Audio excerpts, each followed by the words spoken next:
Satunya karena kekecewaan publik terhadap wakil rakyat. Kritik demi kritik muncul karena wakil rakyat yang dinonaktifkan oleh partai politiknya, 3 diantaranya merupakan artis atau selebritas. Kualitas anggota DPR kemudian dipertanyakan dan membuat wacana revisi Undang-Undang Pemilu muncul ke permukaan. Apakah soal rekrutmen calon anggota legislatif ini perlu kriteria khusus? Kita akan bahas hal ini dengan Haikal, peneliti Perludem, dan Willy Aditya, anggota DPR RI, fraksi Partai Nasdem, melalui sambungan virtual. Selamat malam, Bung Haikal, Bung Willy.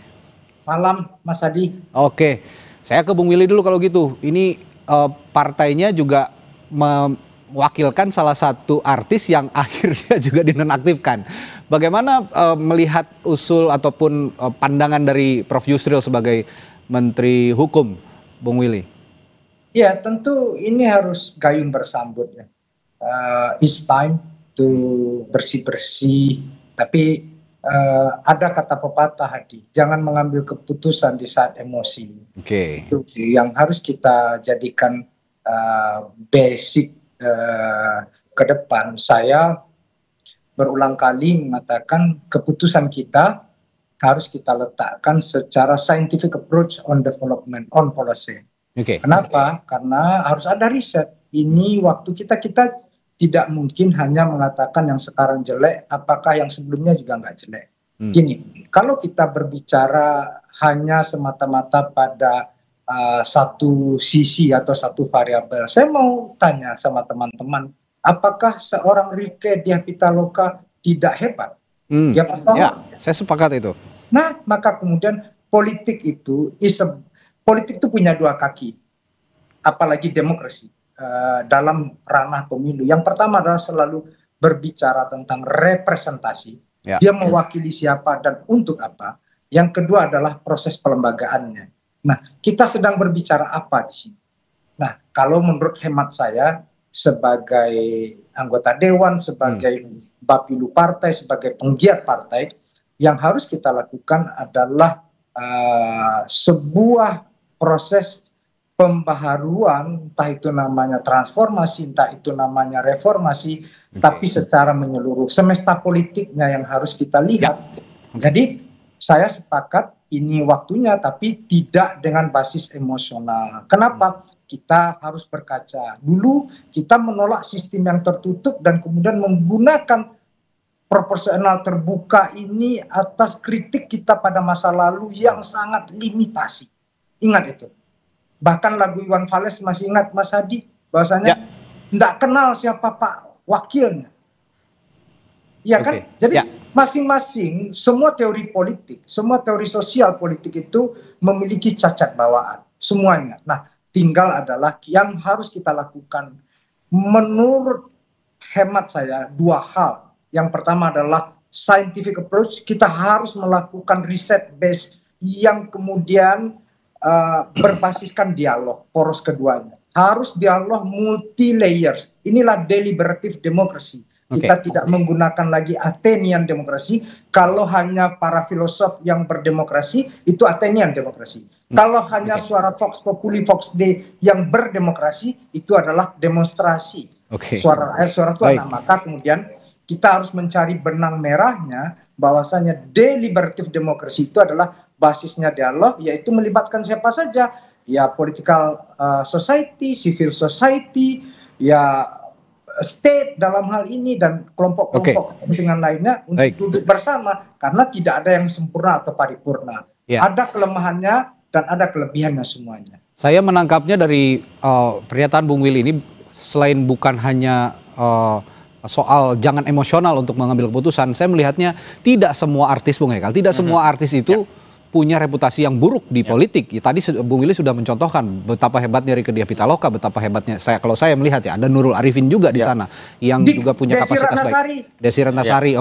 Nah, ini berarti partai politiknya kah yang harus juga pilih-pilih ya? Boleh saja artis, tapi yang punya kapasitas. Bagaimana? Ya, saya sepakat ya dalam posisi itu, bahwa kita tidak bisa kemudian melabeli profesi artis itu sebagai kemudian profesi yang tidak layak untuk masuk ke dunia politik. Kita nggak bisa mengeneralisasi seperti itu. Bahwa ada kemudian artis yang atau selebriti yang kemudian memiliki kualitas yang bagus, kita lihat ada. Namun ada juga kemudian yang mungkin ya kualitasnya tidak baik atau kemudian tidak memahami prosesnya, ya ada juga gitu. Artinya apa? peran partai politik lah di sini yang harus kuat. Bagaimana kemudian mencari kader itu tidak hanya sebatas popularitas semata, tidak hanya sebatas untuk memenangkan kontestasi kandidasi saja, namun kemudian harus memikirkan bagaimana ini akan bekerja nantinya. Oknum-oknum atau orang-orang ini yang sudah dipilih oleh partai politik untuk mewakili partai politik di dalam kontestasi pemilu, itu kan harus dilihat bagaimana kemudian track recordnya, kualitas dan sebagainya. Maka dari itu kalau misalnya ya berkaitan dengan hal itu, kami di dalam usulan naskah rancangan undang-undang pemilu, jadi ini sekadar informasi Mas Adi bahwa kalau seandainya tadi kan Bang Willy mengatakan bahwa kita harus scientific base, kita harus melakukan riset terlebih dahulu. Nah, teman-teman di masyarakat sipil, di NGO ya khususnya, itu kemudian sudah melakukan itu dari beberapa waktu yang lalu. Dan sekarang kami sedang menyusun naskah rancangan undang-undang versi ataupun usulan masyarakat sipil, yang salah satu poin di dalamnya adalah berkaitan dengan hal yang tadi. Bahwa kami mengajukan harus ada persyaratan minimal waktu seseorang sebelum dia dicalonkan oleh partai politik untuk menjadi calon anggota legislatif, ada waktu tertentu dia mengabdi. Kalau misalnya kita atur misalnya ya 2 tahun. Jadi sebelum dia mengabdi di partai politik. Di partai politiknya ya, mengabdi di partai politik yang bersangkutan yang akan, jadi nggak bisa juga. Dia ngabdi di partai politik A terus tiba-tiba nyalon di partai politik B, nggak boleh gitu juga dong gitu. Jadi ada waktu sehingga apa? Proses kaderisasinya berjalan dengan baik, pendidikan politiknya dapat, meritokrasinya berjalan, lalu kemudian calon anggota ini nanti akan dapat memahami visi partainya, dapat dipahami, tujuan dia menjadi anggota legislatif dipahami dan sebagainya. Mengabdi dulu, ini usulan ya Bung Willy, mengabdi dulu di partai politik minimal 2 tahun tadi ya. Kalau usulan kami 2 tahun. 2 tahun usulannya agar kaderisasi juga benar-benar muncul di partai politik. Mau itu artis, mau itu politisi, mau itu bisnismen. Kalau ada kaderisasi yang baik, ada pengabdian kepada partai politik, niscaya masuk ke DPR juga kualitasnya akan baik. Bagaimana respons Anda, Bung Willy?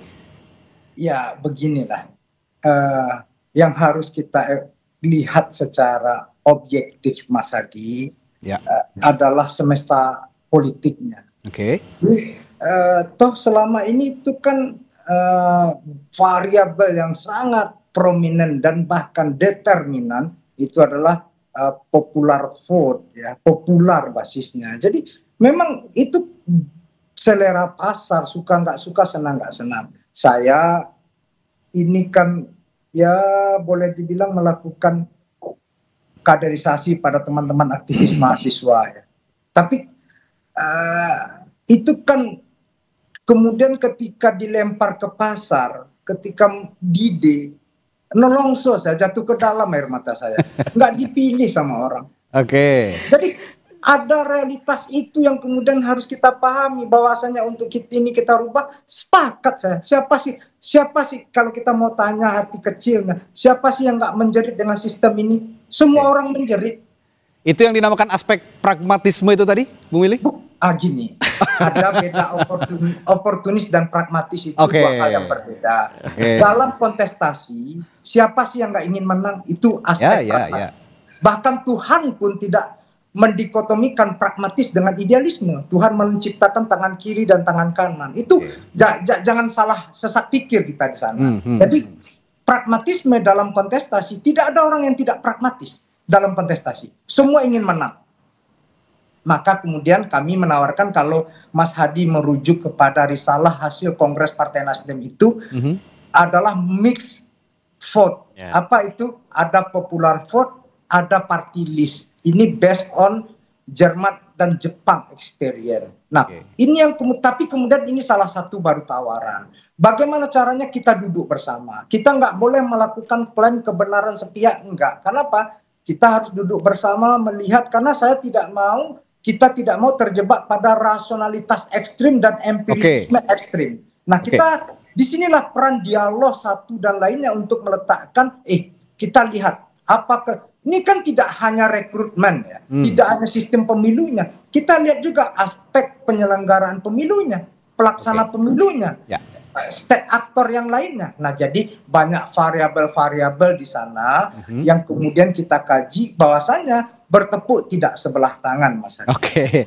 Nah kalau gitu pertanyaan saya selanjutnya, bagaimana Bung Hekal menyeimbangkan antara yang disebut oleh Bung Willy tadi popular vote ya dengan kualitas, supaya tidak terjadi lagi di hadapan publik seperti yang kemarin. Ada 3 selebritas yang akhirnya dikritik oleh publik karena punya pola komunikasi yang begitu buruk dan menyebabkan gelombang unjuk rasa yang begitu luas. Ya. Kalau kami ya di Perludem bersama beberapa teman-teman CSOL lainnya, sebenarnya kan kajian terkait dengan perbaikan sistem atau perubahan sistem pemilu ini sudah berjalan lebih kurang 2-3 tahun belakang. Oke. Ya. Kami di Perludem itu sudah membuat simulasi, sudah melakukan simulasi, sudah melakukan modeling, termasuk surat suaranya terkait dengan apa yang disampaikan dengan oleh Bang Willy tadi. Oke. Jadi, nah inilah mudah-mudahan ini bisa menjadi gayung bersambut juga ya seperti yang dikatakan Bang Willy tadi. Artinya apa? Artinya ada berbagai elemen yang sudah sama-sama memikirkan. Ya. Kalau saya tidak salah juga dari pemerintah itu, dari Kemendagri dan juga dari Bappenas, itu sudah melakukan simulasi dan modeling juga terkait pilihan-pilihan. Nah, jadi saya menjelaskan sedikit Mas Adi terkait dengan mix metode yang tadi disampaikan oleh Bang Willy ini dikenal ada 2 kutub lah ya, ada 2 jenis. Yang pertama paralel, yang kedua itu mixed member proporsional. Oke.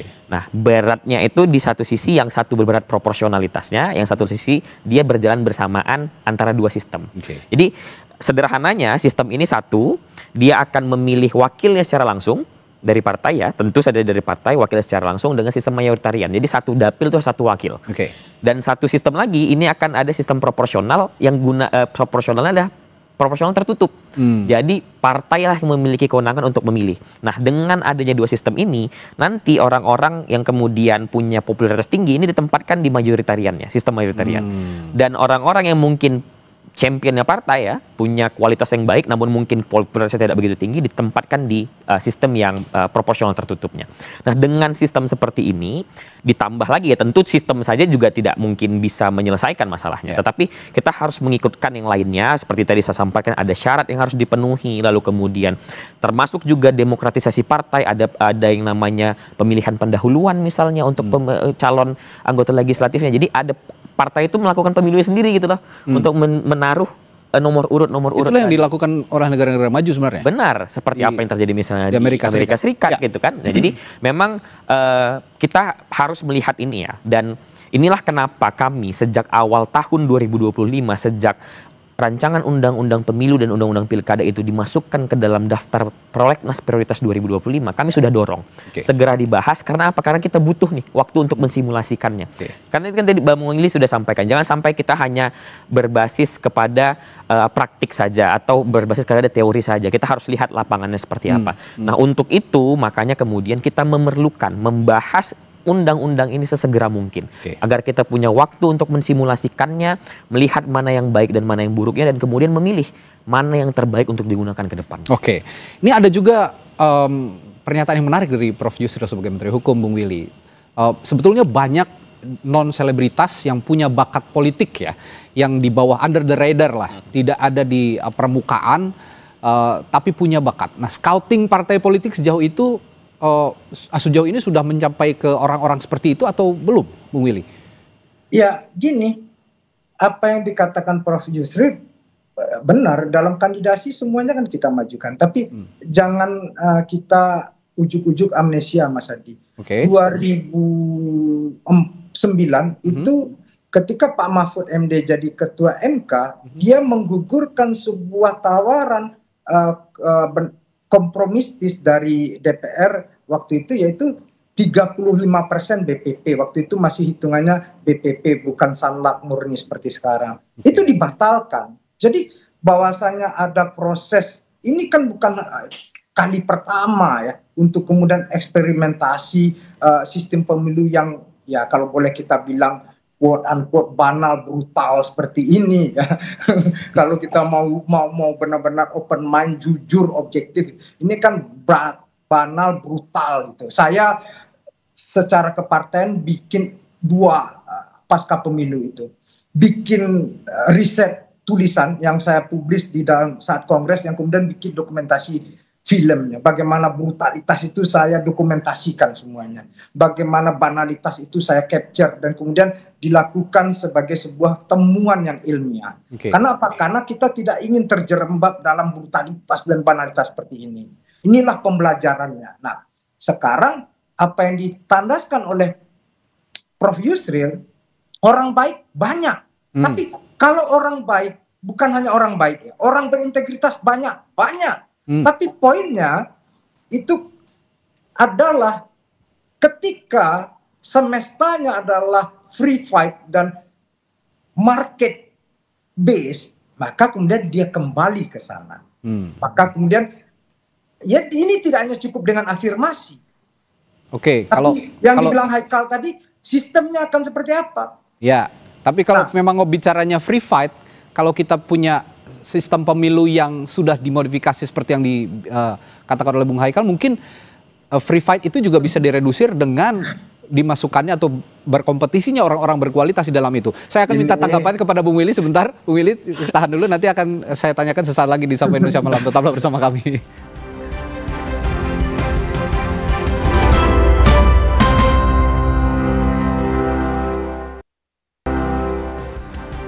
Kembali di Sapa Indonesia Malam. Tadi sebelum jeda saya bertanya ke Bung Willy atau meminta respons tanggapan dari Bung Willy. Kalau Bung Willy tadi mengatakan semesta politik harus berubah, ya kalau memang ingin berubah, sistemnya juga harus diubah dengan modifikasi yang dikatakan Bung Haikal tadi. Bagaimana Bung Willy? Ya, jadi ini tidak seperti tunanetra memegang gajah, pegang belalai, ular, pegang kaki, batang kelapa, pegang kuping seperti pelepah pisang.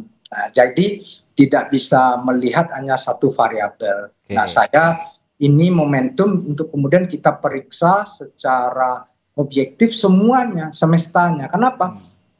Sistem pemilu itu kan bagian part of, di dalamnya juga ada government system gitu. Nah, maka kemudian sistem bernegara. Kita mau pilih yang mana? Termasuk yang gugatan teman-teman dari civil society tentang pemisahan pemilu nasional dan pemilu daerah, ya. Ini yang harus kita lihat secara objektif. Ini kan bernegara, ini kan bukan main game SimCity, ya, yang kemudian bisa dibongkar pasang. Menarik nih analoginya. Ini berbicara tentang human, antroposentris kita di sini. Nah, dalam konteks itu saya punya salah satu cerita lah. Sahabat saya Masinton Pasaribu yang sekarang jadi Bupati Tapteng itu. Dia habis masa mudanya melakukan advokasi di sebuah komunitas.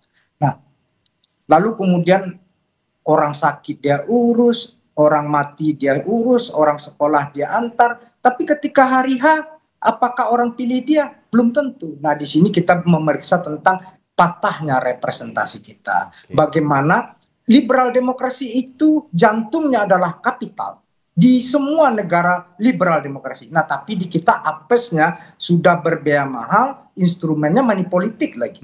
Nah, ini sudah jatuh tertiban tangga, diludahin gitu kan. Nggak enaknya minta ampun. Gitu kan? Nah, jadi kita harus periksa ini. Ini kita nggak boleh menyalahkan siapapun, Dan. Karena apa? Ini pilihan kolektif waktu saat itu. Nah, di saat inilah Haikal, saya dan kawan-kawan termasuk government, state dalam hal ini, kita sama-sama duduk. Saya orang yang open mind untuk berdialog, bahasanya kita tidak cari menang-menangan. Ayo, kenapa? Ini kepedulian kita bersama, ini sistem yang mengantarkan kita hidup bernegara, berbangsa, maka kemudian bagaimana melahirkan politik itu basisnya satu aja, Mas Adi, adalah keberpihakan. Nah, saya waktu jadi wakil ketua balik periode kemarin itu mendorong setiap rapat badan legislasi itu ditayangkan secara langsung melalui sosmed dan YouTube DPR, sehingga orang memberikan masukan, input segala macam. Nah, ruang dialog ini yang harus kita perlebar, tidak menang-menangan, ya. Ini momentum untuk kemudian melihat bahwasanya yang patah representasi ini di mana letaknya. Apakah memang karena money politiknya yang banal sebanal-banalnya, atau yang kedua bagaimana pelembagaan demokrasinya. Nah, demokrasi ada giumnya, Mas Hadi, adalah it's not about good man and good will, but it's about role of game. Itu yang paling penting, aturan main. Kenapa? Sehebat apapun orang, dia bisa kalah dalam pemilu. Ini seandainya semua anggota DPR kayak Bung Willy, mungkin hingga saat ini Indonesia damai-damai aja, nggak ada yang kayak kemarin begitu ya. Ini pola komunikasi yang seperti ini yang memang dibutuhkan oleh publik, sehingga publik juga paham bagaimana anggota Dewan bisa merepresentasikan partai politik maupun juga konstituennya di parlemen. Tapi saya ingin tanya sedikit deh Bung Willy, ngomong-ngomong soal fenomena selebritas di parlemen, menurut Bung Willy, apakah ini sebenarnya memperkuat citra atau malah melemahkan sih Dewasa ini? Ya, itu depend on market base ya. Saya ini tidak mau menepu air dalam dulangan. Oke. Saya orang yang tangan mencincang bahu memikul ya. Jadi apa yang kita lakukan, kita belajar dari hal ini. Yang paling penting beberapa hal ini harus kita jadikan proses pembelajaran.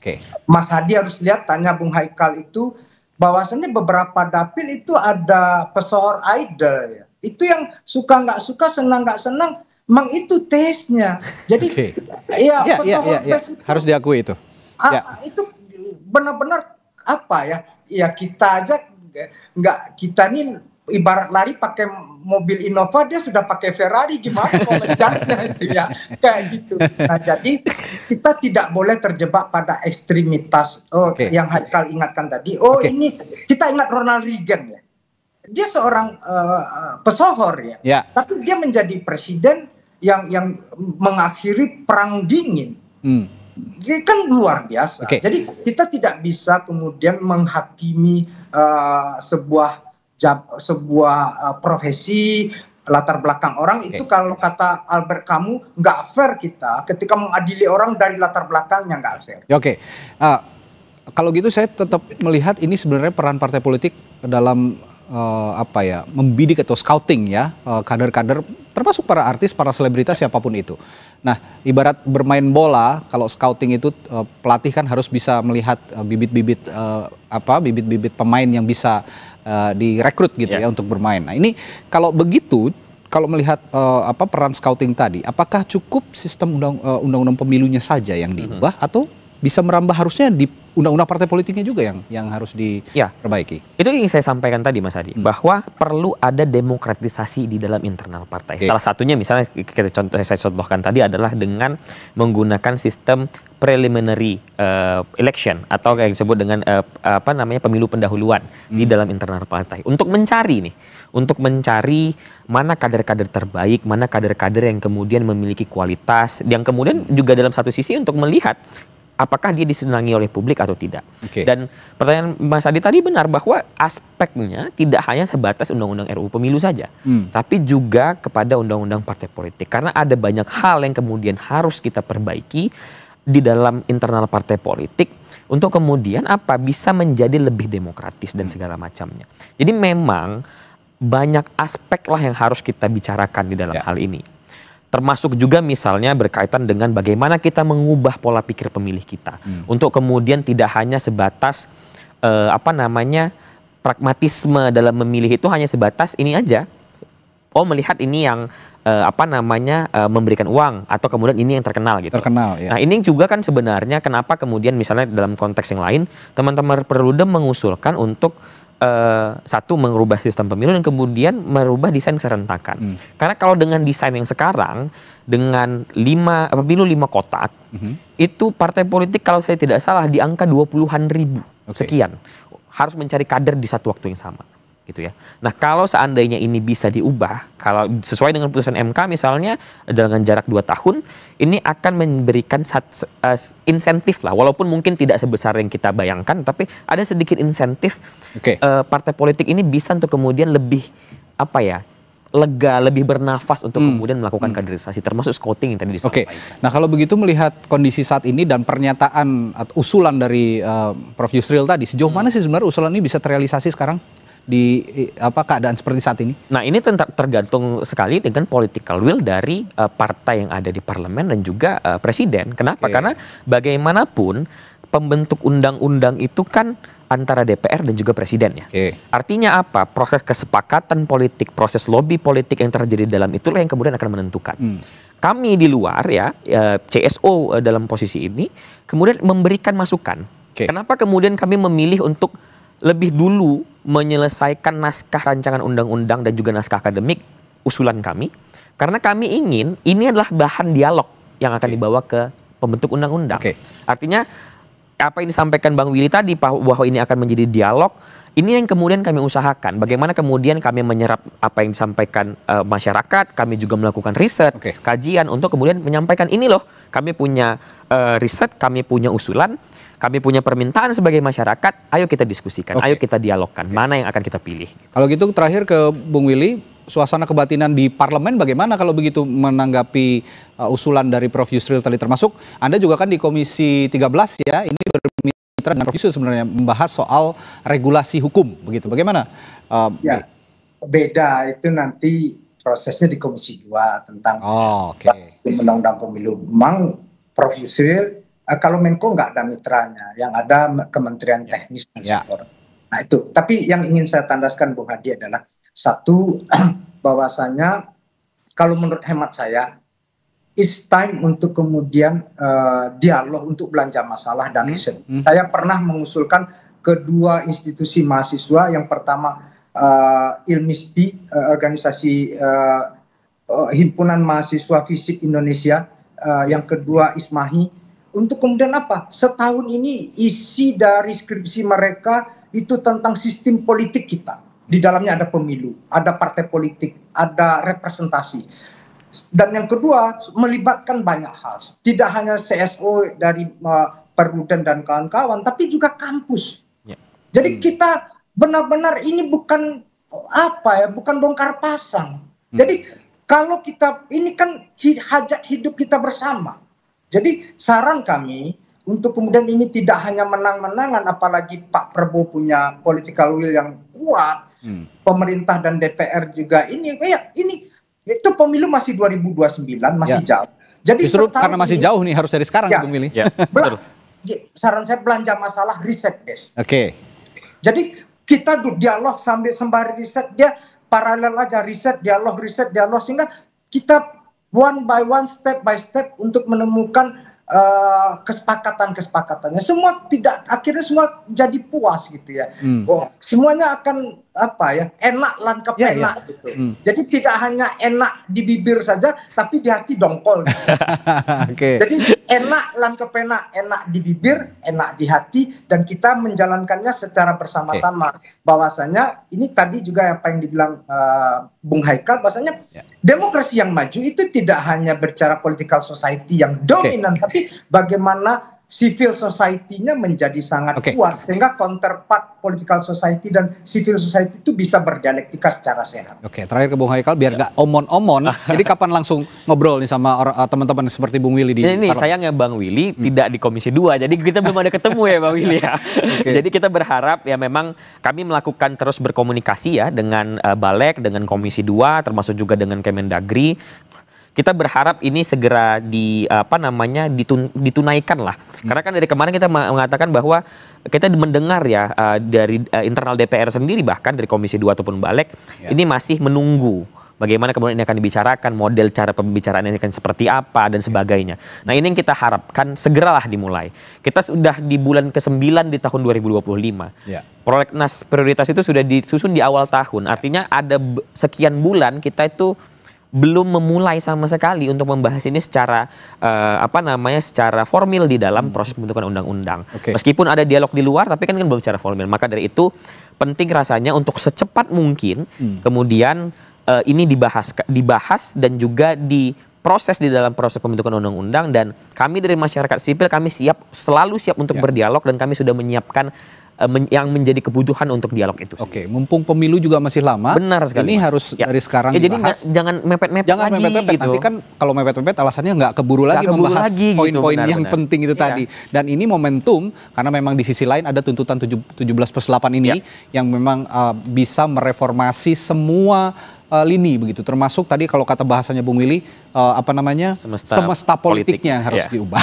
Baik, terima kasih Bung Willy Aditya telah bergabung berdiskusi bersama kami di Sapa Indonesia Malam, dan juga Bung Haikal di studio. Sampai jumpa lagi, sehat selalu. Saudara, Sapa Indonesia Malam masih akan kembali dengan